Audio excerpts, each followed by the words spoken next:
வருகின்ற 2026 சட்டமன்ற தேர்தலில் அறந்தாங்கி சட்டமன்ற தொகுதியில் ஒவ்வொரு கட்சியிலும் யாரெல்லாம் போட்டியிட வாய்ப்பு இருக்கிறது, அவர்களின் பின்னணி என்ன என்பதை தற்போது காணலாம். அறந்தாங்கி தொகுதியில் திமுக சார்பில் போட்டியிட முன்னாள் சட்டமன்ற உறுப்பினரும் தற்போது ஆவுடையார் கோயில் வடக்கு ஒன்றிய செயலாளராகவும் உள்ள உதயம் சண்முகம், மணல்மேல்குடி திமுக வடக்கு ஒன்றிய செயலாளராக உள்ள சக்தி ராமசாமி ஆகியோரிடையே கடும் போட்டி நிலவுவதாக கூறப்படுகிறது. ஆவுடையார் கோவில் தெற்கு ஒன்றிய செயலாளராக உள்ள பொன்துரை, திமுக மாநில தேர்தல் பணிக்குழு செயலாளராக உள்ள பரணி கார்த்திகேயன் ஆகியோரும் வேட்பாளர்களான போட்டியில் இருப்பதாக அவரவர் ஆதரவாளர்கள் கூறுகின்றனர்.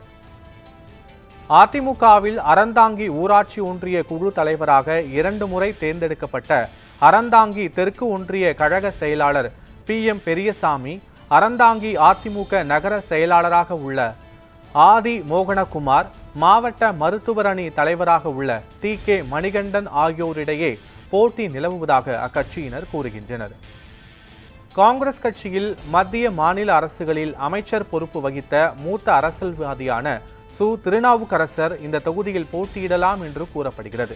அவர் போட்டியிடாவிட்டால் தற்போது சட்டமன்ற உறுப்பினராக உள்ள SD ராமச்சந்திரனே மீண்டும் களமிறக்கப்பட அதிக வாய்ப்புகள் இருப்பதாக அக்கட்சியினர் கருதுகின்றனர்.